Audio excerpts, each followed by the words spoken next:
रघुवंशमचा तिसरा सर्ग आपण पाहत होतो आणि तिसऱ्या सर्गामधल्या 39व्या श्लोकात कालिदासांनी म्हटलेलं आहे की राजा दिलीपाने यज्ञाची दीक्षा धारण केली आहे, यज्ञाचं ध्येय धारण केलेले आहे, नाही का. यज्ञ हा त्याच्या जीवनात त्याने प्राधान्याने उचललेला आहे असं कालिदास तिथं म्हणतात. मग म्हणजे नेमका दिलीप काय करतोय, यज्ञ म्हणजे काय, कसा असतो यज्ञ, हे आपण सगळं यज्ञासंदर्भात चिंतन करत होतो. त्याच्यामध्ये आपण यज, देवपूजा, संगतीकरणम, मैत्रीकरणम, दानम ही जी यज्ञाची व्याख्या आहे याच्यावरती आपण अभ्यास करत होतो, याचं चिंतन करत होतो. त्याच्यामध्ये आपण देवपूजा, संगतीकरणम हे पाहून झाल्यानंतर मैत्रीकरण पाहत होतो. आता याच्यातल्या ज्या पण गोष्टी आपण पाहिलेल्या आहेत, देवपूजा पाहिली असेल किंवा आपण संगतीकरण पाहिलं असेल, ज्या पण गोष्टी आपण पाहिलेल्या आहेत त्या संपूर्णतया नाहीयेत, नाही. कारण एक एक गोष्ट जर पाहायला लागली तर महिना महिना जाईल त्याच्यामध्ये. नुसती देवपूजा म्हणजे जरी काय हे सांगायचं झालं ना तरी आत्ताच्या आपली जी गती आहे, आत्ताचा आपला जो स्पीड आहे त्या स्पीडने 1 महिना पण कमी पडेल तेवढं सांगायला, त्याच्यावरती चिंतन करायला. पण ते कुठंतरी विषय मर्यादित म्हणा किंवा वेळ मर्यादित, काळ मर्यादित म्हणा, राहून आपण त्याचं चिंतन करतोय. त्याच्यामुळे ह्याच्यावरती अजून अभ्यास झाला पाहिजे, ठीक आहे ना. म्हणजे ते आहे हे संपूर्ण परिपूर्ण आहे आणि हेच सगळं वस्तू आहे अशातला भाग नाहीये. देवपूजेमध्ये अजूनही बरेचसे मुद्दे सांगण्यासारखे होते, पण आपण सगळेजण आता अभ्यासू आहातच, नाही का. मग सगळे अभ्यासू आहात म्हटल्यावरती बाकीचा अभ्यास आपण सगळे करूच, त्यामुळे ते मुद्दे तिथं मांडलेले नाहीयेत. किंवा संगतीकरण असेल, संगतीकरणामध्ये सुद्धा सगळे मुद्दे सांगितलेले नाहीयेत तिथं. आपण सगळेजण अभ्यासू आहोत, हुशार आहोत. देवाने आपल्याला या 1.25 किलोच्या गोळ्यात काहीतरी दिलेलं आहे, बुद्धी नावाचं तत्व. त्याच्याने आपण पुढचा अभ्यास सगळेजण करूच. त्यामुळे हे फक्त एक ज्याला आपण विहंगावलोकन म्हणतो तसं हे विहंगावलोकन चाललेलं आहे आपलं. त्याच्यामध्ये यजदेव पूजा, संगतीकरणम, मैत्रीकरणम, मैत्रीकरणामध्ये सुद्धा मित्र कसा असावा, कसा असू नये इत्यादी जे काय शास्त्रकारांनी खूप अनेक त्याच्यावरती चिंतन करून ठेवलेले. नीतिशास्त्र असेल तर नीतिशास्त्राने सांगितलेले, उपनिषदांनी सांगितलेले, पुराणांनी सांगितलेले, रामायणाने सांगितलेलं आहे, महाभारताने सांगितलेलं आहे. पुढेही अनेक ऐतिहासिक काव्य आलेली आहेत, अनेक नाटकं आलेली आहेत. महाकाव्य असतील, लघुकाव्य असतील, खंडकाव्य असतील, बऱ्याच ठिकाणी मित्र कोणाला म्हणायचं, मित्र कसा असावा ही गोष्ट त्यांनी वारंवार सांगितलेली. आता तो तेवढा सगळा जर विचार करायला गेलो आपण तर आपल्याला वेळ कमी पडेल, नाही का. महिने महिने त्याच्यातच जातील आपले. म्हणून त्याच्यात तेवढं खोलवर न जाता एक मूळ त्याची संकल्पना काय आहे तेवढी संकल्पना आपण फक्त इथं पाहण्याचा प्रयत्न करतोय, ज्याला आपण विहंगावलोकन म्हणूया. तेवढंच एक फक्त करत करत आपण पुढे चाललोय, ही गोष्ट कायम लक्षात असू द्या. ही इथं जे चिंतन होतंय ते म्हणजे सर्वस्व आयुष्यातला भाग नाहीये. त्याच्यामध्ये अजूनही पुढे तुम्ही अभ्यास करू शकताय सगळेच जण आपण. तर मैत्रीकरण, मैत्रीकरणामध्ये आपण पाहत होतो मैत्री, मित्र कोणाला म्हणतात.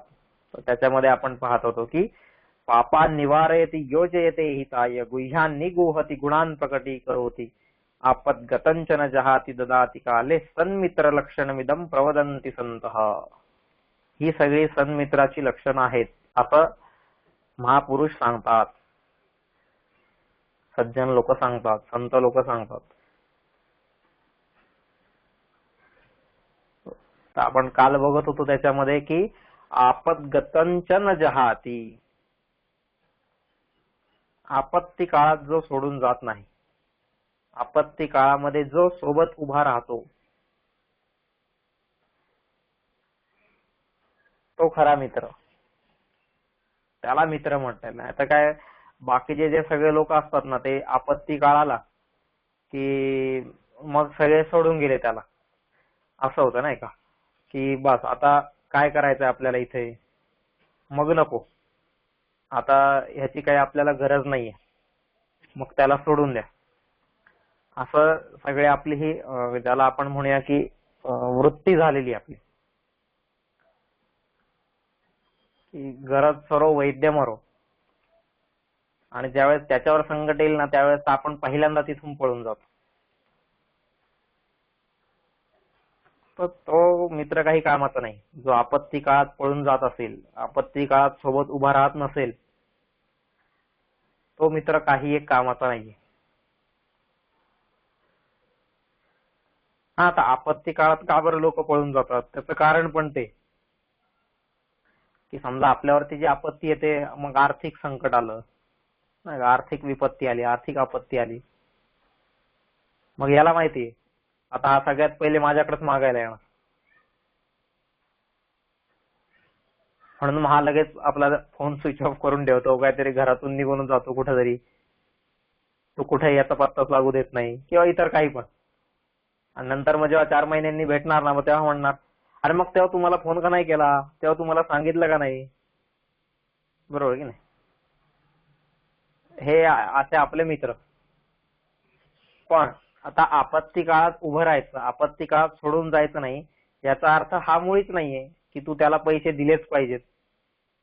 अजिबात नाही, काही गरज नाही तू त्याला पैसे द्यायची.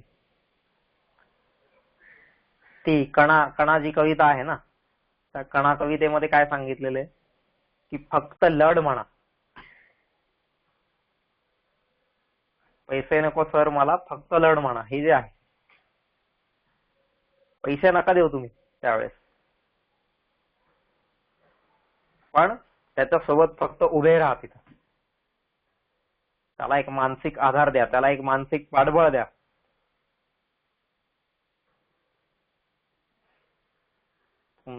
मैत्रीमध्ये पैसे देणे घेणे ह्या गोष्टी यांना काही प्राधान्य नाहीये, यांना काही महत्व नाहीये. आपल्याला वाटतं बस मी त्याला काही दिलं तरच मी त्याचा चांगला मित्र. नाही, काहीच नाही. कृष्ण सुदामाची मैत्री आहे. काय कशी मैत्री होती ती. आजपर्यंत कोणीतरी कोणाला काहीतरी दिलं होतं का दोघांनी एकमेकांना? काहीच नाही. हे पुराणातल्या गोष्टी आणि इतर हे सगळे जे मनोरंजक कथाकथन करणारे असतात, मग ते सांगतात नाही मग तो इतका गरीब होता, नाही का, आणि मग इतका गरीब असताना तो आलेला आहे, सुदामा ऐकलं कृष्णाकडं, मग कृष्णाने त्याची परिस्थिती पाहिली आणि मग त्याची सगळी जी नगरी आहे ती सोन्याची केली, जे काय सगळं केलं, मग सुदामपुरी जी आहे ती. हे फक्त मनोरंजक कथा आहेत. सुदामा काय असा फाटका ब्राह्मण नव्हता, असा काही गरीब ब्राह्मण नव्हता. तेजस्वी विचारांनी भरलेला, ओतप्रोत असलेला असा तो ब्राह्मण होता. खऱ्या अर्थाने ब्राह्मण ज्याला म्हणूया आपण, ब्रह्मतत्व जाणणारा, ब्रह्मतत्वासाठी चरण करणारा, ब्रह्मतत्वासाठी रोज त्याचे पाय झिजवणारा, नाही का, ब्रह्मतत्वासाठी संपूर्ण शरीर ज्याने झोकून दिलेलं आहे, तन मन धना सकट, असा तो ब्राह्मण होता.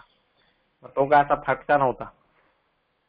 आणि जो देवाचं काम करतो ना, देव त्याचं रक्षण घेतोच, रक्षण करतोच, रक्षण करण्याची जबाबदारी घेतोच. कारण ते त्याने दिलेलं वचन आहे, ते त्याला पाळावंच लागणार आहे. अनन्यास चिंतयन्तो माम ये जनः परिपासते तेषां नित्याभियुक्तानां योगक्षेमं वहाम्यहम्. हे जे आहे हे त्याला पाळावं लागणारच आहे. असा तो सुदामा होता, जो अनन्य चित्ताने त्या भगवंताच्या भक्तीमध्ये लीन झाला होता, भगवंताचं काम जो करत होता.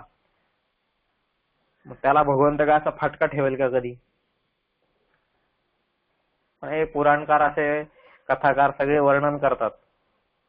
इतका दीन दुबळा लाचार असा झाला होता, त्याच्याकडे घालायला कपडे नव्हते, घरात बायका पोरांना खायला काही नव्हतं,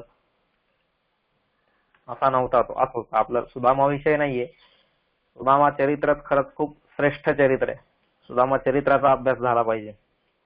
काय आहे सुदामा चरित्र, काय आहे हे चरित्र जोपर्यंत आपण समजत नाही ना, तोपर्यंत आपल्याला ही भारतीय संस्कृती समजणार नाही. भारतीय संस्कृती जर समजायची असेल तर ही सगळी चरित्र तिथं समजून घेतली पाहिजेत आपण, जी या संस्कृतीचा मूळ आधारस्तंभ आहे.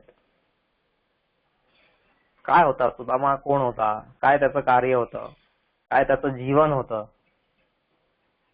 नाही. आपण बस सुदामा म्हटलं की मग तो फाटका ब्राह्मण निघाला, पोहे घेऊन आला, कृष्णाला पोहे दिले, कृष्णाने पोहे खाल्ले आणि झालं. मग तिकडे त्याची लंका सोन्याची केली. लंका म्हणजे त्याची जी काय सुदामाची नगरी होती ती सोन्याची केली. संपली, एवढी आपली गोष्ट. अरे नुसतं एवढंच जर असतं तर कशाला ते चरित्र एवढं संस्कृतीने आपल्या समोर मांडलं असतं, काही गरजच नव्हती ना.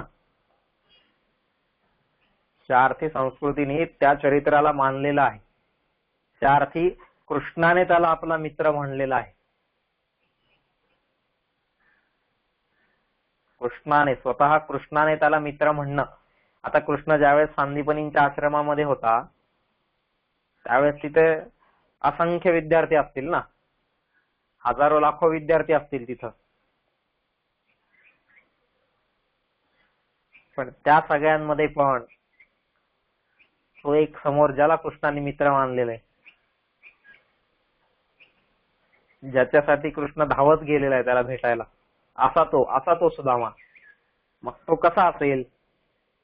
कारण जो भगवंताचं काम करेल तोच भगवंताचा लाडका बनेल ना, तोच त्याचा आवडता मित्र बनेल, नाही का. पांडवानां धनंजय हे गीतेमध्ये का बरं म्हणताय कृष्ण, पांडवानां धनंजय, की पांडवांमध्ये मी अर्जुन आहे, हे का बरं आहे? त्याचं कारण आहे की जो भगवंताचं काम करतो, जो भगवंताने सांगितलेल्या मार्गावरती पुढे चालत राहतो, त्याच्या विचारांना घेऊन जाण्याचा प्रयत्न करतो, जो धर्माच्यासाठी काम करतो, तो आवडता होणार आहे, तो लाडका होणार आहे. मग तसा हा सुदामा होता. असो, कधी वेळ मिळाला, अभ्यास करावा वाटला तर सुदामाचं चरित्र अभ्यासा नक्की. आता आपल्याला ते काय सांगण्याचं इथं हे नाहीये, पण तो आदर्श मित्र होता. आपदगतंच न जहाती, ज्यावेळेस धर्मावरती संकट आलेलं आहे त्यावेळेस त्याने त्याला सोडलेलं नाही, हा उलट त्याच्याकडे गेलेला आहे. दोघांनी मिळून डिस्कशन केलेलं आहे की काय करायचं आपल्याला, आता पुढे काय करायचंय, धर्माची वाटचाल कशी करायची, पुढे संस्कृतीला कसं पुढे न्यायचंय, समाजामध्ये जे अधर्माचं स्तोम माजलेलं आहे नाही का, पशुवत जे लोक बनलेले आहेत त्यांना पुन्हा मनुष्यवत आणि देववत कसं बनवायचंय, हा सगळा विचार त्यांनी तिथं बसून केलेला आहे. की ही जी आपत्ती आलेली आहे, या आपत्तीमध्ये दोघांनी एकमेकांना सोडलेलं नाहीये, त्यांचं ते चिंतन झालेलं आहे. आपदगतंच न जहाती, कोणतीही आपत्ती हो. मग तिथं काय पैसे देऊनच सुदामा मित्र झाला का? मग सुदामा काय पैसे मागायला आला होता का कृष्णाकडं? ते सांगतात कथाकार. असा तो मूर्खपणा वाटतो ना कथाकारांचा, की एवढा तेजस्वी ब्राह्मण आणि तो पैसे मागायला कृष्णाकडे जाईल का कधी?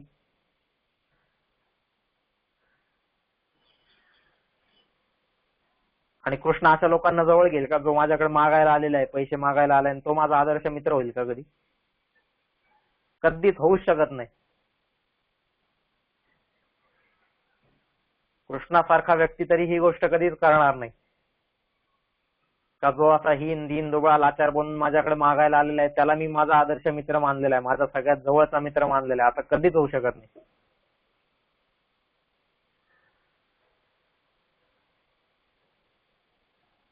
मग शास्त्रकार सांगतात नाही, मग ह्याच्या घरी काही खायलाच नव्हतं. शास्त्रकार नाही म्हणत, म्हणजे कथाकार जे आहेत तथाकथित ते सांगतात ह्याच्या घरी खायला नव्हतं म्हणून हा तिकडे गेला. मग ह्याच्या पत्नीने सांगितलं, जा तुझा मित्र आहे तिकडे, एवढा राजा आहे ना मोठा, मग माग की त्याच्याकडे जाऊन. अरे सुदामासारख्या ब्राह्मणाची पत्नी होती ती. अयाचक व्रत त्यांच्या जीवनात भिनलेलं आहे एकदम, मरेन पण मागणार नाही अशी ही संस्कृती या लोकांची होती. आणि त्याला डायरेक्ट उलटच चरित्र करून टाकलं आपण, की तो मागायला गेला तिकडं. अरे मागायला गेलेलाच नाहीये तो. तेव्हा आजपर्यंत मी एवढं काम केलेलं आहे, याचा रिझल्ट काय आला असेल, याच्यात काय झालं असेल, हे सगळं चिंतन त्या दोघांनी बसून केलेलं आहे तिथं. आणि नुसतं मागायला गेलेलं नाहीये किंवा हे नुसतं याला गेलेलं नाही, जाता जाता तो प्रत्येक गावोगावी भगवंताचे विचार देत गेलेला आहे.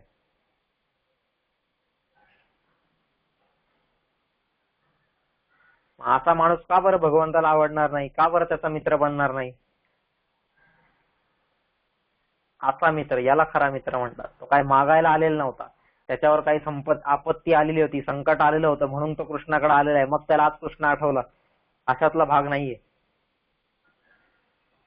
आपण काय करतो, आपण जसे असतो ना त्या चष्म्यातून आपण दुसऱ्याला बघायचा प्रयत्न करतो.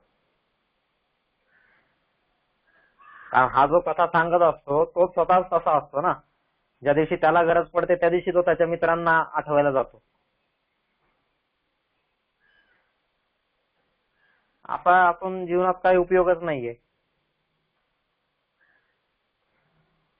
संस्कृतीचे खरे विद्वांसक तर आपणच ठरतो. मग अशा काहीतरी नको त्या गोष्टींचा अर्थ काढून नको त्या गोष्टी मांडत राहतो पुढं.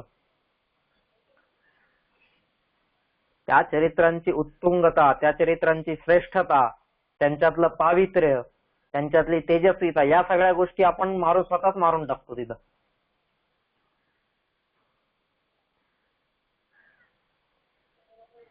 पण नाही, आपल्याला हे कथाकारच गोड वाटतात एकदम.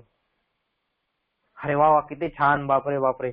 मग ते असं एकदम रंगवून सांगतात की मग तो सुदामा चालला, मग आपल्या डोळ्यांमध्ये पाणी यायला लागतं एकदम. त्याच्या घरची परिस्थिती नव्हती, हे नव्हती, मग आपण एकदम मंत्रमुग्ध होऊन ती गोष्ट ऐकतो.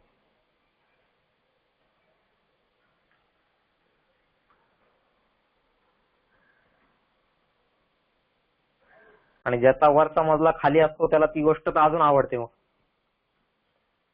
ज्यांनी विचार करणंच सोडून दिलेलं आहे. खरंच काही चरित्र असे असतील का? उगाचच कृष्णाने त्याला आदर्श मित्र बनवला असेल का? आपल्या जवळचा मित्र मानला असेल का? हा थोडासा आपण विचार तिथं केला पाहिजे. आपद्गतंच न जहाती. मग आपत्ती ही धर्मावरती येऊ किंवा व्यक्तीवरती येऊ, समाजावरती येऊ, कशावरती पण येऊ, त्यावेळेस जो त्यांना सोडून जात नाहीये तो खरा मित्र. आपद्गतंच न जहाती. मग तिथं त्याला काय पैसे जाणून दिले पाहिजेत, त्याला बंगलाच बांधून दिला पाहिजे, काहीही गरज नाही, काहीही गरज नाही.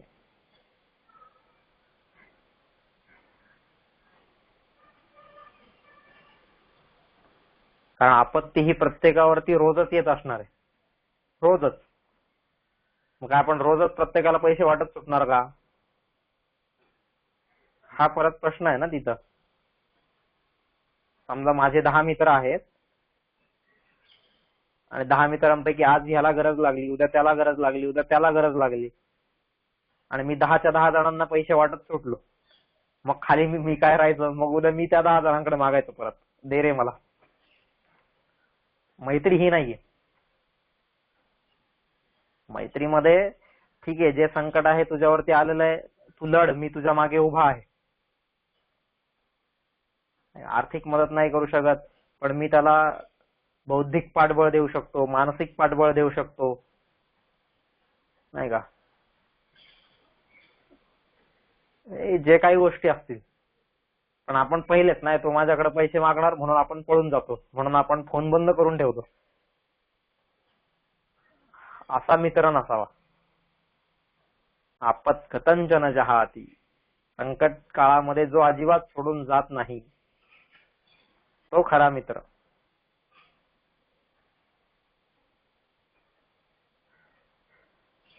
कितीतरी ठिकाणी आपल्याला या गोष्टी दिसतील. इतिहासात जर आपण पाहायला उघडून तर इतिहासात बऱ्याच ठिकाणी या गोष्टी दिसतात आपल्याला. तो खरा मित्र आहे. तर आपल्याला सुद्धा असा मित्र होता येईल का, हे पाहिलं पाहिजे. धर्मावरती आपत्ती आली तर मी धर्माचा मित्र बनण्याचा प्रयत्न करेल. संस्कृतीवरती आपत्ती आली, तिचा मित्र बनण्याचा प्रयत्न करेल. आपत्कतंच न जहाती. त्यावेळेस तिला सोडून जाणार नाही.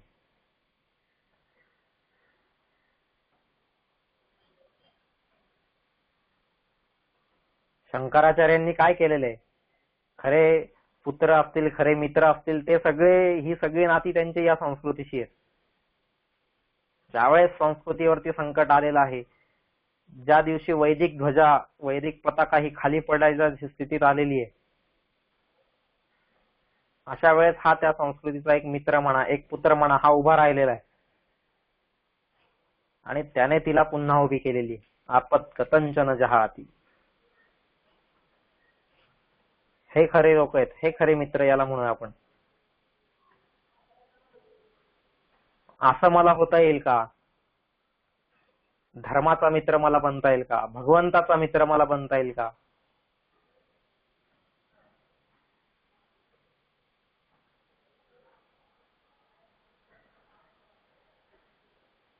कृष्णाने जे काम गोकुळात केलं, कृष्णाने जे काम मथुरेत केलं, तेच काम सुदामेने त्याच्या नगरीत केलेलं आहे. तेच, अगदी तेच, तंतोतंत तेच. झाले असतील त्यांच्या चर्चानंतर नाही का, ज्या दिवशी दोघ जण सांदीपनींच्या आश्रमात भेटले असतील, आश्रमामध्ये ते लोक ज्यावेळेस शिकत असतील, त्यावेळेस आश्रमातले सगळे विद्यार्थी, कारण सगळ्यांनी कृष्णाच्या लीला आधी ऐकलेल्या होत्या, कृष्णाचं नाव सगळ्यांनी ऐकलेलं होतं, कृष्णाची कीर्ती ऐकलेली होती. मग जो तो विद्यार्थी येऊन विचारायचा कृष्णाला, अरे सांग जरा, तू काय गोकुळात काय काय गोष्टी केल्यास, कशा कशा केल्यास, मथुरेत काय काय केलंस, सगळं सांग आम्हाला. मग कृष्ण त्यांना सांगायचं, हो मी असं असं केलं, असं असं केलं. मग कृष्णाचं हे जे सगळं काही काम आहे, हे सगळं काम समजणारा आणि ते काम पुढे उचलून नेणारा, ते काम पुढे करणारा, तो म्हणजे सुदामा आहे. इतर सगळे जे होते ते फक्त आणि फक्त खुशमस्करे होते, नाही का. खुशमस्करे हा शब्द माहिती आहे आपल्याला, किंवा नुसती तात्पुरती त्याच्या तोंडावरती वा वा वा वा वा, पण त्यांनी जी काही गोष्ट केली असेल ती गोष्ट करण्याची ह्यांच्यात काही काडी मात्र, तीळ मात्र काहीही उत्साह नाही, किंवा तीळ मात्र काहीही त्यांना त्याची आवश्यकताही वाटत नाही. पण सुदामा मात्र तसा होता की कृष्णाने जे काम केलेले ते काम मी माझ्या नगरीत जाऊन करेल, माझ्या गावाखेड्यात जाऊन करेल, माझ्या जिल्ह्या तालुक्यात जाऊन करेल. मग असं जो काम करेल तो का बरं कृष्णाचा लाडका होणार नाही? का बरं तो त्याचा आदर्श मित्र होणार नाही? नाही का. ही गोष्ट आहे. आपत गतंच न जहाती. धर्मावरती आपत्ती आलेली असेल, संस्कृतीवरती आपत्ती आलेली असेल, त्यावेळेस जो सोबत उभा राहतोय तो खरा मित्र.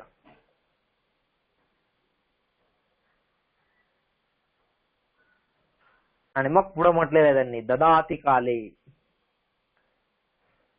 आपत गतंच न जहाती ददाती काले. ददाती काले,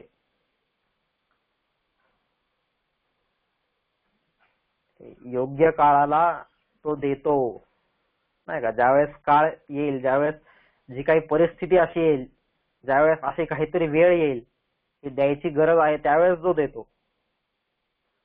ददाती काले, योग्य समयी जो देतो तो खरा मित्र. आता योग्य समयी देतो म्हणजे काय देतो?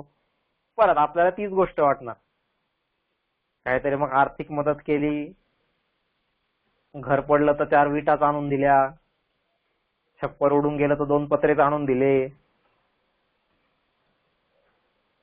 नाही का. कुठेतरी कर्जात बुडाला तर 4 पैसे आणून दिले. हे नाही. ददाती काले, ही संकट तर प्रत्येकावरती येणार आहेत, प्रत्येकावरती येणार.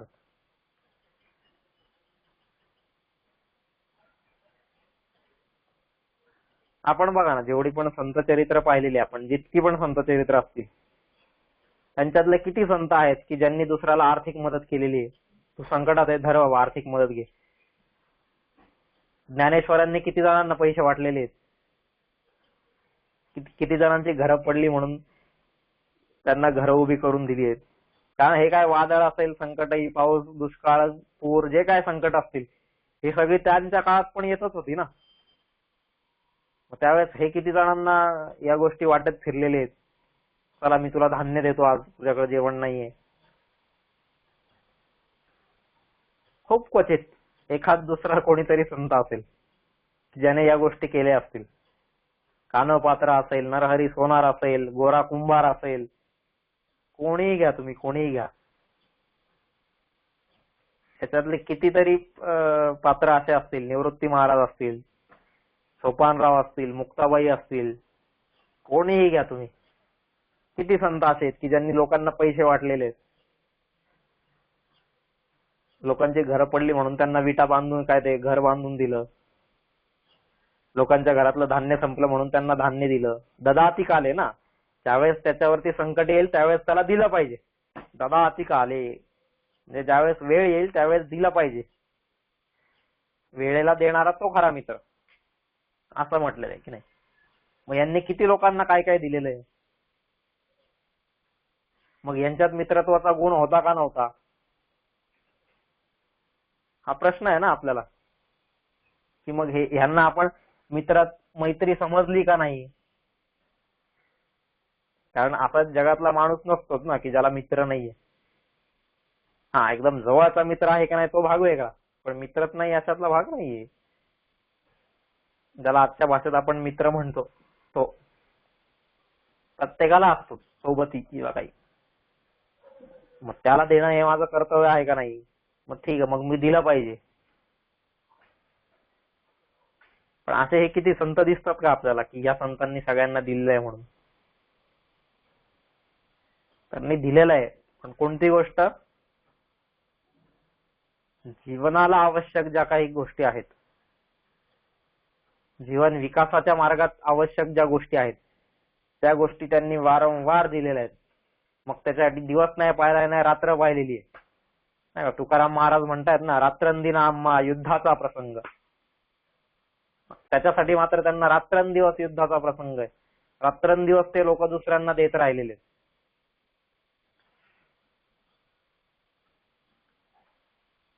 हे ददाती काले, मित्राचं हे कर्तव्य आहे. जीवन विकासाच्या मार्गामध्ये त्याला मला जे काही गोष्ट देता येत राहील ती कायम मी त्याला दिली पाहिजे.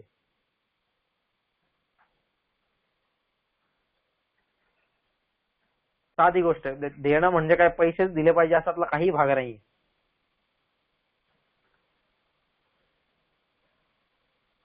मला त्याचा हात धरून त्याला पुढे आणायचंय.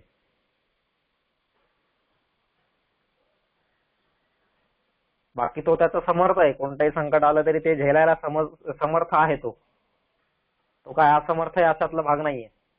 कारण भगवंताचा मुलगा आहे तो, पण तो स्वतः उभारी घेणारच आहे. पण फक्त त्याला मला जीवन विकासाच्या मार्गावरती पुढे घेऊन जायचंय हे कायम लक्षात ठेवलं पाहिजे.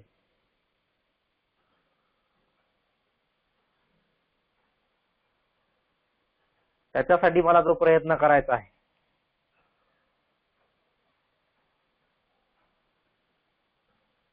हा विचार कायम आपल्या मनात असला पाहिजे.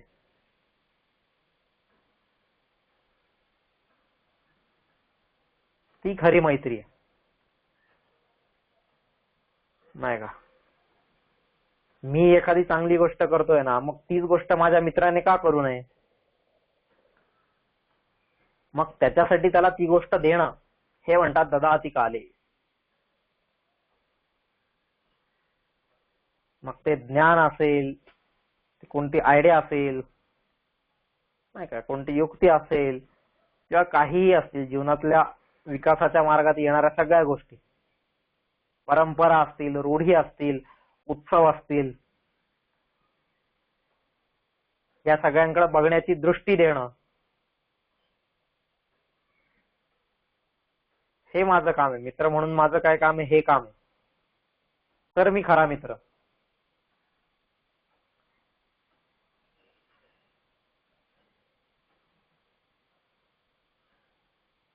चार पैसे त्यांनी दिले नाही मला म्हणून रुसणारे आपण सगळे, काय आपल्या मैत्रीचा अर्थ आहे का.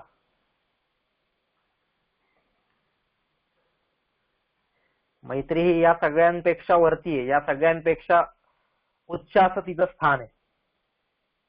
आणि जो मैत्री ही संकल्पना समजून घेत नाही ना, मित्र कशाला म्हणतात ही संकल्पना जोपर्यंत समजून घेत नाही तोपर्यंत समाजामध्ये हे मैत्रीकरण होऊच शकणार नाही. यज्ञाला आवश्यक तर ती गोष्ट आहे मैत्रीकरणम. यजदेव पूजा संगतीकरणम मैत्रीकरणम दानम. हे मैत्रीकरण तिथं उभं राहिलं पाहिजे. त्याच्यासाठी जीव तळतळ तुळतळ तुटला पाहिजे तिथे. अरे जीवन विकासाच्या मार्गावरती मी पुढे राहिलोय पण माझा मित्र तर मागेच राहिलाय अजून. मग त्याच्यासाठी थांबणं, त्याला हात धरून पुढे आणणं, हे माझं कर्तव्य. हे ददाती काले, हे आपदगतंचन जहाती. संत लोकांनी ही गोष्ट केलेली आहे. प्रत्येक संत बघा, प्रत्येक कोणीच एकट्याचा विकास कोणीच केलेला नाहीये. हे सगळे समर्थ होते. यांना जगात काहीही कोणाची गरज नव्हती, काहीही. कोणीही बघा तुम्ही, अत्री, वशिष्ठ, याज्ञवल्क्य, कोणीही घ्या तुम्ही,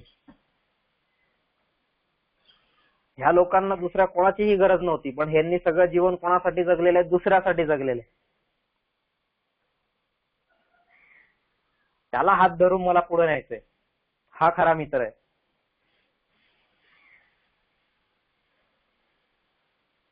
ददाती काले, त्यांनी योग्य वेळेस माणसाला योग्य शिकवण दिलेली, माणसाला योग्य वेळेस योग्य रस्त्यावरती नेण्याचा प्रयत्न केलेला आहे. या गोष्टी त्यांनी दिलेल्या आहेत. त्यांनी संस्कृतीची समज दिलेली आहे, संस्कृतीबद्दलचा दृष्टिकोन दिलेला आहे. भगवंताचं अस्तित्व त्यांनी आपल्याला समजावलेलं आहे. भगवंत माझ्यासाठी 24 तास कशा प्रकारे राबतोय ही गोष्ट त्यांनी आपल्याला समजावलेली. हे सगळं आहे ददाती काले. मला द्यायचंय ना, ही गोष्ट मी देईल त्याला. खूप सुंदर आहे ना ते नारद आणि वाल्या कोळ्याचा जो संवाद आहे, त्या संवादामध्ये ही गोष्ट आहे. तुला द्यायचंय ना घरच्यांना, विचार घरच्यांना जाऊन की तुम्हाला हे पैसे पाहिजेत का, तुम्हाला ही हरामाची कमाई पाहिजे का, हे लुटलेलं धन पाहिजे का तुम्हाला, नकोय. त्यांना द्यायचंय तुला राम दे, नाही का. त्याच्यानंतर तो वाल्याचा वाल्मिकी झाला वगैरे. मग त्याच्यानंतर परत नारद त्याला भेटलेले. झालं, मी माझ्या घराला तर दिलं, माझं घर आता चांगलं झालं, माझ्या घराला मी या सगळ्या गोष्टी दिल्या, पण या समाजाला मी काय देऊ? ददाती काले, या समाजाला मी काय देऊ? हा विचार त्यांच्याकडे आलेला आहे. आणि त्यावेळेस नारद त्याला सांगतायत, त्या वाल्या कोळी जो होता, जो आज वाल्मिकी ऋषी झालेला आहे, त्या वाल्मिकींना नारद सांगतायत, तुला द्यायचंय ना समाजाला, रामचरित्र दे, समाजाला राम दे. राम काय आहे तो समजाव समाजाला. त्याच्यासाठी त्यांनी वाल्मिकी रामायण लिहिलेलं आहे. समाजाला राम द्यायचा आहे मला, म्हणून त्यांनी अख्खं आयुष्य त्यांचं खर्च केलेलं आहे. तिकडे व्यास असतील, व्यासांनी काय केलेलं आहे? समाजाला मला द्यायचंय, समाजाचं मी काहीतरी ऋणी लागतोय.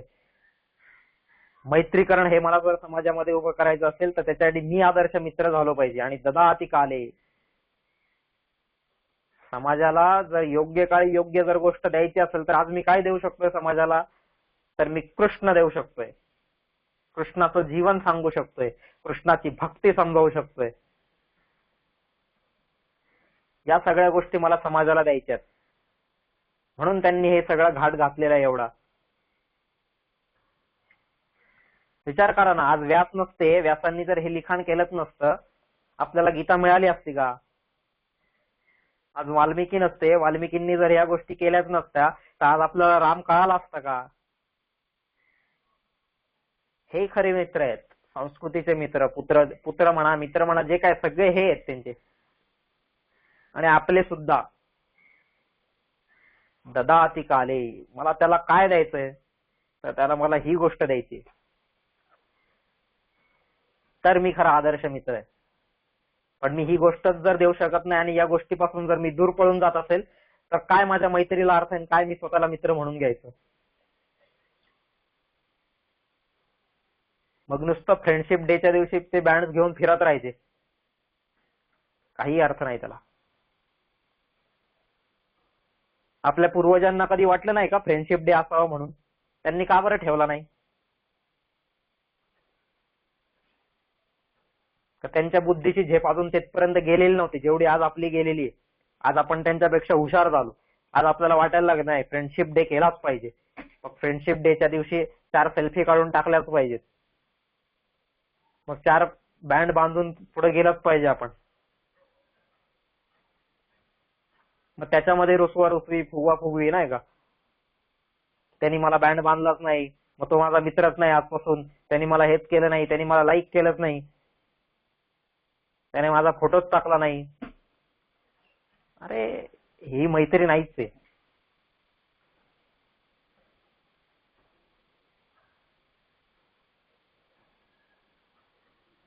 जोपर्यंत माझी मैत्री ही भौतिकतेच्या वरती जाऊ शकत नाहीये तोपर्यंत तिला मी मैत्री म्हणूच शकत नाही. त्या भौतिक गोष्टींना बाजूला ठेवून मला पुढे जाता आलं पाहिजे, तर ती खरी माझी मैत्री.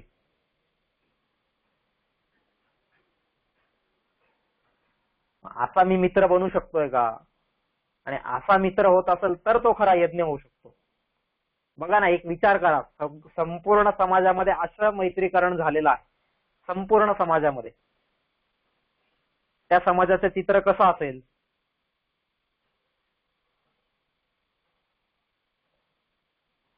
मग का तिथं रामराज्य येणार नाही? नक्कीच येणार. त्या समाजाने यज्ञाला प्राधान्य दिलेलं आहे.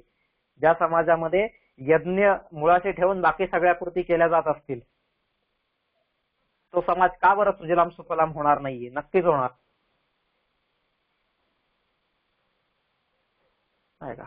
आणि तसा समाज झाला असेल ना, तर त्यावेळेस कोणाला ही गोष्टही म्हणायची आवश्यकता नाही, सर्वे तर सुखिनः सन्तु सर्वे सन्तु निरामयाः सर्वे भद्राणि पश्यन्तु मा कश्चित् दुःखमाप्नुयात्. कारण का कोणी दुःखी दिसतच नाहीये ना तिथं.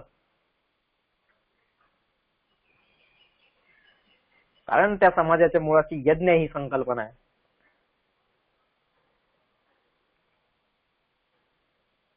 यज्ञ म्हणजे काय ही गोष्ट आपण बघतोय. बऱ्याच जणांना वाटेल, अजूनही काही जणांच्या मनात शंका असतील की अरे आपण तर रघुवंश शिकायला आलेलो आहे, अरे आपल्याला तर रघुवंश शिकायचा आहे, पुढचा श्लोक कधी जाणार आपण? वारंवार ही गोष्ट मी आजपर्यंत सांगत आलेलो आहे की रघुवंश शिकणं हे आपलं ध्येय नाहीये. ही गोष्ट वारंवार आपल्या इथं फिक्स करा प्रत्येकाने. रघुवंश शिकणं हे ध्येय नाहीये. रघुवंश हे फक्त एक साधन आहे. आणि साध्य आहे आपलं माझा ही संस्कृती समजून घ्यायची आणि त्या संस्कृतीचा पुत्र बनायचंय, त्या संस्कृतीचा मित्र बनायचंय, त्या संस्कृतीचा लाडका बनायचंय. आणि ते करत करत मला ती संस्कृती समजून घेता घेता ती संस्कृती माझ्या जीवनात उतरवायची आहे आणि तिथून हळूहळू मला भगवंताच्या मांडीवर बसण्याच्या रस्त्याने पुढे जायचंय. हे साध्य आहे आपलं, हे ध्येय आहे. रघुवंश हे फक्त आणि फक्त साधन आहे. अजूनही ज्यांच्या डोक्यात ही गोष्ट क्लिअर झालेली नसेल त्या सगळ्यांना परत वारंवार सांगतो, आजपर्यंत बऱ्याचदा सांगितलंय, आजही पुन्हा एकदा सांगतो, रघुवंशम हे फक्त आणि फक्त साधन आहे, साध्य नाहीये. त्याच्यामुळे अरे मी अजून पुढच्या श्लोकावर का बरं गेलो नाहीये, किती दिवस हा श्लोक चाललेला आहे? रघुवंशम हे साधन आहे. साध्य मला भारतीय संस्कृती समजून घेणं, ती माझ्या जीवनात उतरवणं आणि त्या भगवंताचा लाडका होणं, त्याच्यासाठी कृतिशील होणं, त्याच्यासाठी कर्तव्य माझी सगळी पार पाडणं आणि तसं माझं जीवन फुलवणं हे साध्य आहे. एक जन्म ऐसा यावा सखा तू म्हणावा, हे कधी होईल? जर मी माझी संस्कृती समजू शकलो नाही, जर भगवंताचं कार्य काय हीच गोष्ट समजू शकलो नाही, तर तो तरी मला कसं काय सखा म्हणणार आहे? मी तरी त्याचं कसं काय काम करणार आहे? ते समजण्यासाठी हे रघुवंश एक साधन आहे. ही गोष्ट कायम लक्षात असू दे, हे साधन आहे, साध्य नाहीये. रघुवंश शिकणं हे साध्य नाहीये. मला भगवंताचा लाडका व्हायचंय, भगवंताच्या विचारांवरती पुढे जायचंय, हे माझ्या जीवनाचं साध्य आहे. हे आपल्या अभ्यासाचं साध्य आहे, सगळ्या गोष्टींचं ते साध्य आहे. भारतीय संस्कृती समजणं हे साध्य आहे. त्यामुळे रघुवंशाला जे लोक साध्य मानून इथे येत असतील त्यांनी हा विचार बदला. वारंवार ही गोष्ट सांगत आलेलो आहे.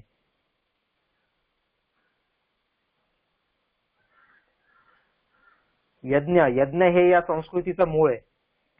यजवना, राजा दिलीप हा यज्ञाची दीक्षा घेतली म्हणजे काय केलं त्यांनी? तर त्यांनी हे या गोष्टी उभ्या केलेल्या, असं मैत्रीकरण समाजामध्ये उभं करण्याचा त्यांनी प्रयत्न केलेला आहे. त्याच्यासाठी त्याने रक्ताचं पाणी केलेलं आहे. ददाती काले, त्याने समाजाला दिलेलं असणार ना, त्याने पण या गोष्टी दिलेल्या आहेत. तो काय समाजाला पैसे वाटत फिरलेला नाहीये सगळीकडं. आणि ते पैसे वाटायला का आयुष्य खर्च करायला लागत नाही. ज्याला वाटायचं त्यांना एक दिवस तो बोलवेल सगळ्यांना या आणि सगळं घेऊन जा, संपला विषय. येईल पुढे रघु राजा, त्याचाच मुलगा, दिलीपाचा जो मुलगा आहे 5व्या सर्गात येईल. सर्व दक्षिणादान यज्ञ त्यांनी केलेला आहे आणि काहीच उरलेलं नाहीये त्याच्याकडे, असा तो रघु राजा होता. मग ते द्यायचं आहे ना, एका दिवसात देऊन सगळं संपून पण जाईल. मग काय राजा दिलीपाने आयुष्यभर हेच गोष्ट केली का? ददाती काले, ददाती काले म्हणजे त्याच्यामधलं पशुत्व निघून जाऊन मनुष्यत्व उभं करणं आणि मनुष्यत्व जाऊन त्याच्यामध्ये देवत्व उभं होणं. ही जी गोष्ट आहे, ह्याच्यासाठी मला जे काही देता येईल ते देणं, ते देण्याची तयारी करणं.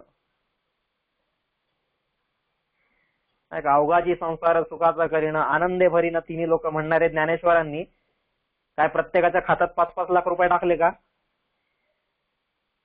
काय दिलं त्यांनी जगाला? कोणाला 1 रुपया त्यांनी दिलेला नाहीये. पण त्यांनी जे दिलेलं आहे त्याची किंमत होऊ शकत नाहीये, त्याची गणनाच करू शकत नाही. या लोकांनी काय काय दिलेलं आहे आपल्याला.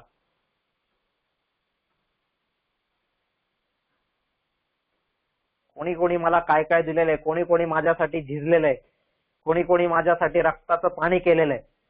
हे खरे माझे मित्र आहेत, हे खरे माझे आई वडील आहेत, हे खरे माझे जे काही, जे तुम्हाला नातं लावायचे तिथं ते लावा. ददाती काले, त्यांनी माझ्या जीवनाच्या योग्य काळामध्ये जी गोष्ट मला आवश्यक आहे ती दिलेली आहे.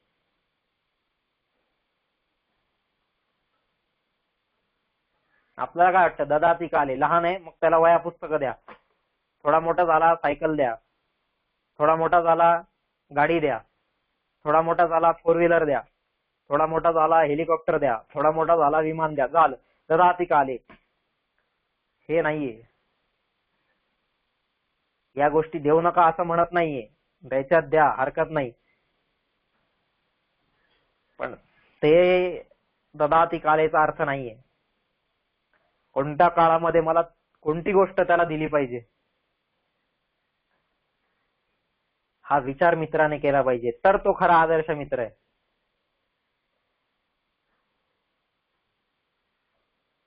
मला जर असा आदर्श मित्र व्हायचा असेल, मला जर समाजामध्ये हे मैत्रीकरण उभा करायचं असेल,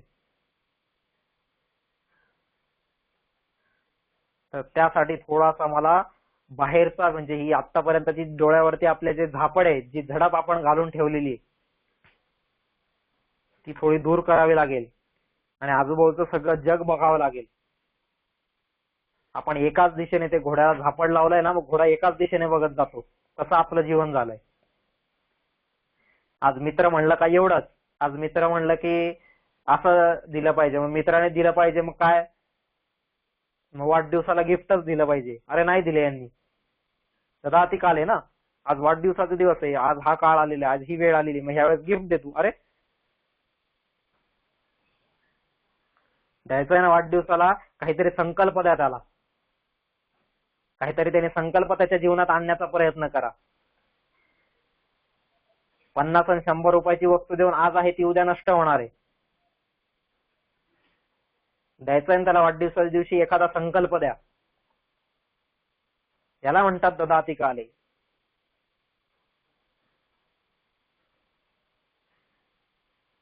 असा मी मित्र बनू शकतोय का? अशी गोष्ट माझ्या जीवनात मी उतरू शकतोय का? हा विचार आपल्या संस्कृतीने केलेला आहे आणि संस्कृतीचा हा जो विचार आहे तो तिला इतर सगळ्या संस्कृतींपासून वेगळा ठरवतोय. आज का बरं आमच्या पूर्वजांना फ्रेंडशिप डे साजरा करण्याची गरज पडली नाहीये कधीच? आहे का? तुम्ही कुठेही बघा बरं, उचकून कोणतंही वाङ्मय उचकून बघा, नाही, काही गरजच नाहीये. का? या गोष्टी का कराव्या लागतात? कारण या गोष्टींचं महत्व समाजातून संपत चाललेलं आहे, म्हणून ते दिवस आणावे लागतात. पर्यावरण दिवस होता का आपल्या प्राचीन काळामध्ये? आपल्या संस्कृतीमध्ये पर्यावरण दिवस होता का? योग दिवस होता का आपल्या प्राचीन काळामध्ये? योग दिवस, कोणताही दिवस तुम्ही घ्या, कोणताही दिवस घ्या तुम्ही, हे सगळे का बरं आणायला लागलेत? कारण आज आपण त्याचं महत्व विसरत चाललेलो आहे. आज आपल्या जीवनातून त्या गोष्टी निघून चाललेल्या आहेत. म्हणून आपल्याला ते दिवस देऊन सांगायला लागते, बाबा निदान आजच्या दिवशी तरी तू ही गोष्ट कर. त्याचं पुन्हा पुन्हा स्मरण त्याला करून द्यावं लागतंय. म्हणून हे सगळे दिवस आलेले आहेत. फ्रेंडशिप डे का? कारण आज माणूस मित्राला विसरत चाललेला आहे. माणसाच्या जीवनात फक्त आणि फक्त पैशाला प्राधान्य झालेले. म्हणून मग अरे हा तुझा मित्र आहे, निदान आजच्या दिवशी तरी त्याला तू आठवणीत ठेव. आजच्या दिवशी तरी तू त्याला जाऊन भेट. त्याच्यासाठी आले हे फ्रेंडशिप डे. आणि आपण तेच घेऊन पुढे चाललोय. प्राचीन काळात ही कधी गरजच पडलेली नाही आपल्या संस्कृतीला. कारण त्यांचा रोजचा दिवस हा फ्रेंडशिप डे होता. रोजचा दिवस हा मैत्रीकरणासाठी त्यांनी दिलेला आहे, नाही का? हे आर्यांची संस्कृती होती, ही वैदिकांची संस्कृती होती, ही प्राचीन भारताची संस्कृती होती आणि ही जगातली आद्य संस्कृती होती. एवढंही म्हणण्यापेक्षा जगातली आद्य संस्कृती होती ही, की ज्यावेळेस ही संस्कृती तिच्या उच्च टोकाला जाऊन पोहोचली होती ना, त्यावेळेस इतरांकडे अजून संस्कृतीला सुरुवात सुद्धा झाली नव्हती. जेव्हा ही संस्कृती आपल्या विचारांच्या उच्च शिखरावरती जाऊन बसलेली होती, त्यावेळेस बाकीच्या संस्कृतींनी अजून पाया खोदायला सुरुवात केलेली दिसत नाहीये. बघा जरा थोडा इतिहासाचा अभ्यास करून बघा. ज्या पण काही जगामध्ये 48 संस्कृती होत्या ना, त्या 48 संस्कृतींचा कंपॅरेटिव्ह स्टडी करून बघायचं की काय रोमन संस्कृती कधी जन्माला आलेली आहे, बॅबिलोनियन कधी जन्माला आलेली आहे, रशियन कधी जन्माला आलेली आहे. हे सगळ्या संस्कृती आपण जर पाहत गेलो ना एक एक तर आपल्याला लक्षात येईल की त्यांचा जन्म कधी झालेला आहे आणि त्यावेळेस आपण किती उंच ठिकाणी जाऊन बसलेलो होतो. त्याचं कारण हे.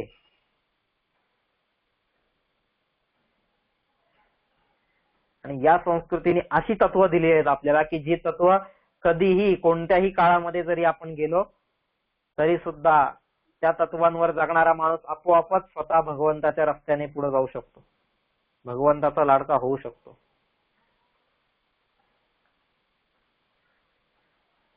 अशा संस्कृतीने दिलेला हा जो यज्ञ आहे, यज्ञ देवपूजा, संगतीकरणम, मैत्रीकरणम, दानम. समाजामध्ये राजा दिलीपाने यज्ञ केला म्हणजे काय केलं? रोज होम हवन करत बसला का? रोज स्वाहा स्वाहा म्हणत अग्नीमध्ये तेल तूप टाकत बसला का? नाही. ते केलं नाही असं मी म्हणत नाहीये. तो पण यज्ञाचाच एक भाग आहे. कर्मकांड हा यज्ञाचा एक भागच आहे. पण यज्ञ म्हणजे फक्त कर्मकांड नव्हे. कर्मकांडाशिवाय यज्ञ होत नाही ही गोष्ट मान्य आहे, पण यज्ञ म्हणजे फक्त कर्मकांड ही गोष्ट नाहीये. आजच्या समाजात जर आपण पाहिलं तर यज्ञ म्हणजे फक्त आणि फक्त कर्मकांड एवढे एक शिल्लक राहिलेलं आहे. आज आम्ही यज्ञ केला म्हणजे काय केलं? 4 ब्राह्मणांना बोलवलं, स्वाहा स्वाहा केलं, 4 लाडू वाटले सगळ्यांना, खाऊन सगळे आपापल्या घरी गेले, संपला विषय, झाला आमचा यज्ञ. यज्ञ म्हणजे काय आहे? यज्ञ ही संकल्पना किती श्रेष्ठ आहे.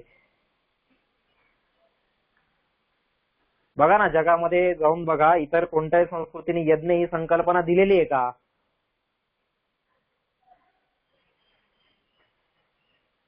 ही संकल्पना देणारी ही भारतीय संस्कृती आहे. ही संकल्पना उभी करणारे हे ऋषीमुनी आहेत, हे महापुरुष आहेत सगळे. मग ही संकल्पना उभी करताना त्यांना त्यांच्या रक्ताचं किती पाणी करावं लागलं असेल, हा फक्त आपण विचार केला पाहिजे त्याच्या मागे. आणि तो विचार जर केला ना, आणि तो विचार जर आपल्या बुद्धीला पटला, तर उद्या आपणही त्या मार्गाने चालण्याचा प्रयत्न केला पाहिजे.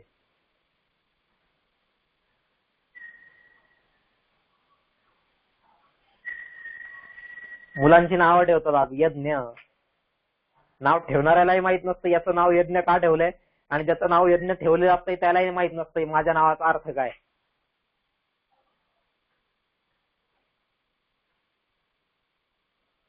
यज्ञ यज्ञ म्हणल्यावर यांना काय वाटतं? यज्ञ म्हणजे काय रे? त्याला विचारलं की मग तो त्याचं ट्रान्सलेशन सांगतो. आज त्याला मराठीत सांगता येत नाही किंवा हिंदी गुजरातीत त्याला सांगता येत नाही, मग तो त्याचं ट्रान्सलेशन इंग्लिशमध्ये सांगतो. व्हॉट इज यज्ञ? मग तो म्हणतो सॅक्रिफिशियल ऍक्ट, हे सांगून तो मोकळा होतो. व्हॉट इज यज्ञ? सॅक्रिफिशियल ऍक्ट. संपला, त्याचा विषयच संपला. यज्ञ म्हणजे फक्त सॅक्रिफिशियल ऍक्ट होते का?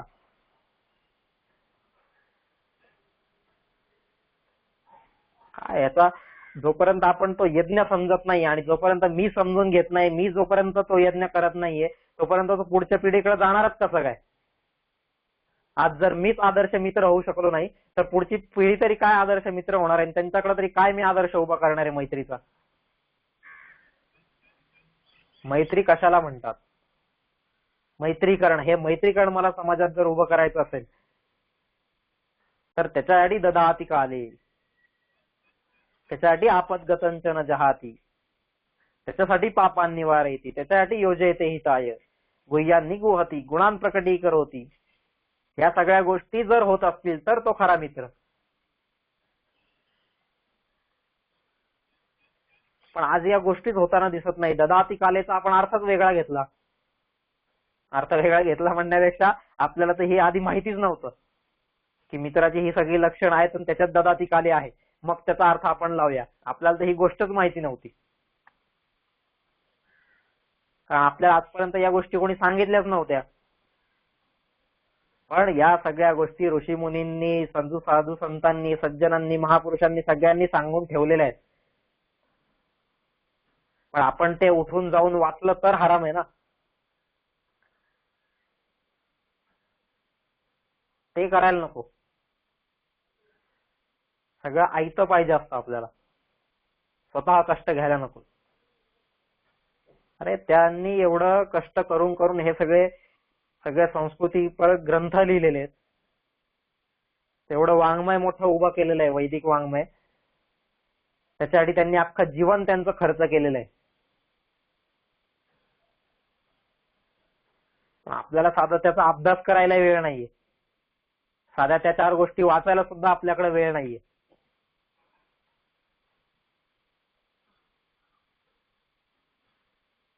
मग काय हे मैत्रीकरण समाजात उभं करणार आहे आपण, आणि कसे काय आदर्श मित्र होणार आहेत? कसे काय ह्या आदर्श मित्राची लक्षणं जी आहेत ती समाजामध्ये बीज रूपात रोवणार आहेत?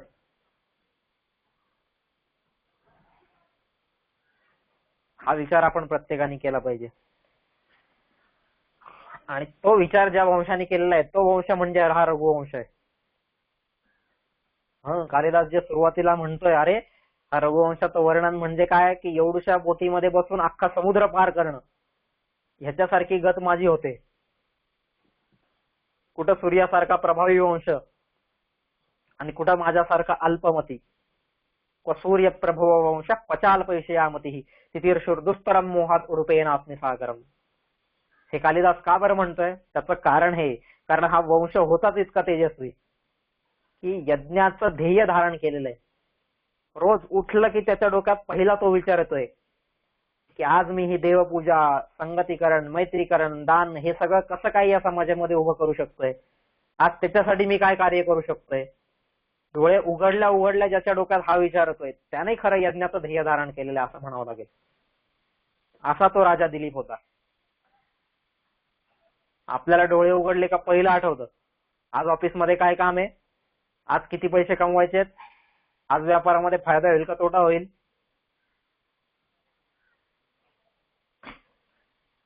कायम माझ्या डोक्यात हाच विचार असतो. आज शेअर मार्केट खाली जाईल का वर जाईल, आज सेन्सेक्स किती उसळी घेईल, आज तिथं बैल उभा असेल का सिंह उभा, अस्वल उभा असेल. हा विचार आपण करणार.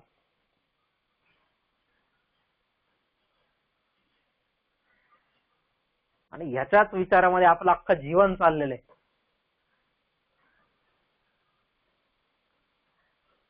थोडा हा माझा दृष्टिकोन माझा बदलता आला पाहिजे. आणि जर आज मी ही गोष्ट करत राहिलो ना, कायम माझ्या डोक्यात हीच गोष्ट राहणार आहे, कायम मरेपर्यंत. एक म्हातारा होता आणि तो खूप वयस्कर आणि तो आता मरणार. तर मरणार म्हणून डॉक्टरांनी सांगितलं सगळ्या नातेवाईकांना बोलवा, सगळ्यांना त्याला बोलवा, नाही का. सगळे नातेवाईक पण आले आणि आल्यानंतर बघतायत तर म्हातारा आता जाणार आहे जाणार आहे जाणार आहे, नाही का. पण तो जाता जाता काहीतरी तिकडे दरवाजाच्या दिशेने पाहून असं म्हणत होता, वा के वा. का ते संपूर्ण शब्दात त्याच्या मुखातून निघत नव्हता, तेवढी ताकदच त्याच्यात राहिली नव्हती. म्हणून तो फक्त वा आणि के एवढंच म्हणायचा. पण लोकांना काही कळेना. मग नंतर तिथं कोणीतरी आपल्यासारखा एक हुशार होता, तो म्हणला, अहो नाही नाही, ते आजोबा इतके चांगले आहेत, ते जाता जाता देवाचं नाव घेत आहेत. काय? वासुदेवा केशवा वासुदेवा केशवा, देवाचं नाव घेत आहेत ते, वा के. आणि हे करता करता मग त्याचा एक मित्र आला तिकडून, त्या आजोबांचाच एक मित्र जुना, लहानपणापासूनचा लंगोटियार, तो आला आज तिथं. आणि तो आल्यावरती मग त्यांनी पाहिली ही गोष्ट की, आणि त्याला लोकांनी सांगितलं, बघा हे वासुदेवा केशवा म्हणतायत, किती छान असं तसं, पण अजून काही त्यांचा प्राण जात नाहीये वगैरे वगैरे. हा आला आणि यांनी पाहिलं, खरंच तो वाके म्हणतच होता तिथं. आणि पाहता पाहता मग ह्याच्या लक्षात आलं की अरे हा देवाचं नाव कसं काय घेऊ शकतोय, याला लहानपणापासून मी ओळखतोय, याने आजपर्यंत कधी देवाचं नाव घेतलेलं नाहीये, आजपर्यंत कधी याने देवाचं नामस्मरण चिंतन मनन काहीच केलेलं नाहीये, कधीही देवाच्या मार्गावरती हा गेलेला नाहीये. मग आज हा मरताना वासुदेवा केशवा कसं काय म्हणू शकतो, शक्यच नाहीये ही गोष्ट. मग त्याने थोडा वेळ जरा पाहिलं आणि पाहिल्यानंतर त्याला लक्षात आलं की हा काय करतोय, हा तिकडं दरवाजाच्या कोपऱ्यात बघून वाके म्हणतोय, नाही का. मग ह्यानी जरा तिकडं दरवाजाच्या कोपऱ्यात पाहिलं की नेमकं काय बाबा तिकडं, पाहू दे मला. आणि ह्यानी पाहिल्यावर मग ह्याच्या लक्षात आलं, हा अशी गंमत आहे काय. मग त्याने एक काम करा, तो तिथे एक मुलगी होती, तिला सांगितलं, अगं जाग ते तिकडं बघते दरवाजामध्ये एक वासरू बांधलं होतं खुंटीला, नाही का. जुन्या काळात काय, आजच्या काळात पण ती पद्धत आहे. जे नवीन जन्माला आलेला वासरू असतं ते आपण घरातच बांधतो, त्याला असं बाहेर उघड्यावर नाही बांधतो. मग रात्री त्याला घरात बांधतात, मग त्याला घरात बांधलेलं होतं तिथं खुंट्याला. आणि मग त्यांनी काय सांगितलं, त्या वासराच्या तोंडात आहे ना जी केरसुणी आहे का, नाही का, वासरू आता काय त्याला जे काही नाही का नवीन ज्याला दात येत असतात, आपलं बाळपण जे हातात येईल ती वस्तू खायला बघतं. मग तसं त्या वासराच्या तोंडात पण ती केरसुणी त्यांनी धरली होती आणि ते खात होतं वासरू. मग हा जो मित्र आला होता त्यांनी काय सांगितलं, एका लहान मुलीला, जा बाई ती जरा आहे ना त्या वासराच्या तोंडातली केरसुणी बाजूला काढ बरं. आणि आता ह्यांना काय कळेना, इथं वासुदेवा केशव एवढे छान नाव घेत आहेत, आता मृत्यूचा प्रसंग आलेला आहे आणि हा जो कोण त्याचा मित्र आलेला आहे त्या आजोबांचा, या थेरड्याला अक्कल नाहीये, तो त्या केरसुणीमध्येच गुंतलेला आहे. अच्छा बरं ठीक आहे, आता सांगितलंय मोठ्यांचा आदर केला पाहिजे. ती मुलगी पण गेली आणि तिने त्याच्या तोंडातून ती केरसुणी बाजूला केली, दूर ठेवली तिथून. जशी त्या वासराच्या तोंडातून केरसुणी बाजूला केली ना, तसा इकडे या म्हाताऱ्याचे प्राण गेले, तसा हा इकडे मेला. म्हणजेच काय झालं, मग त्याने लोकांना समजावलं, अरे हा वासुदेवा केशवा म्हणत नव्हता, ह्याला ती गोष्ट सांगायची होती की वासरू केरसुणी खातंय, वासरू केरसुणी खातंय, वासराच्या तोंडातली केरसुणी बाजूला काढा तुम्ही, ही गोष्ट त्याला सांगायची होती. म्हणजेच काय की ज्याने अख्ख्या आयुष्यभर कधी या देवाचं चिंतन मनन केलेलंच नसेल, त्याला मृत्यू प्रसंगी तरी तो कसं काय आठवणार आहे. मला माझं जीवन कसं बनवायचंय, मला माझ्या जीवनामध्ये काय कशाला प्राधान्य द्यायचंय, अशा केरसुनीला प्राधान्य द्यायचंय, वित्ताला प्राधान्य द्यायचंय, कशाला द्यायचंय, का भगवंताला द्यायचंय, यज्ञाला द्यायचंय, ह्या सगळ्या गोष्टींना प्राधान्य मला द्यायचंय. हा विचार आपण प्रत्येकाने केला पाहिजे, तर कुठंतरी माझ्या जीवनात सार्थक होऊ शकतंय. नाहीतर आपल्या जीवनात पण शेवटी वाके एवढंच उरणार आहे. मग ते उरू नये म्हणून त्याच्यासाठी प्रयत्न करणं, आणि त्याच्यासाठी जी गोष्ट देता येईल, ददाति काले, योग्य वेळीस त्याला योग्य गोष्ट देणं, हे खरं मित्राचं काम आहे. ददाति काले, तर मी आज त्याला मित्र बनून नाही दिलं ना, उद्या तो शेवटी वाकेच करणार आहे, मग केरसुणीतच त्याचा जीव अडकणार आहे. असं होता कामा नये. म्हणून एक मित्र म्हणून माझं काय कर्तव्य आहे, ही गोष्ट प्रत्येकाने जाणून घेतली पाहिजे. हे मैत्रीकरण काय आहे, हा यज्ञ काय आहे. विचार करा, ज्या राजा दिलीपाने यज्ञाची दीक्षा घेतलेली असेल, यज्ञाचं ध्येय धारण केलेलं असेल, कसं असेल त्याचं जीवन, किती उत्तुंग चरित्र असेल ते. हा थोडा विचार आपण त्याच्या मागे केला पाहिजे. मग मलाही माझं जीवन तसं बनवता आलंय का, येईल का, त्याच्यासाठी मी काय करू शकतोय, हा विचार आपण प्रत्येकाने करूया. आणि त्याच्यासाठी भगवंत आपल्याला शक्ती देव, की त्याच्याकडे कायम शक्ती मागत राहायची, की देवा मला ह्या सगळ्यासाठी शक्ती देतो. असो, बघूया पुढे. यज्ञ आपला चाललाय. यस देवपूजा, संगतीकरणम, मैत्रीकरणम, दानम, असा यज्ञ आहे. बघू आपण उद्या परत. 9 वाजून गेलेले. उद्या पुन्हा 8 वाजता भेटू आणि त्याच्यावरती पुढचं चिंतन करूया.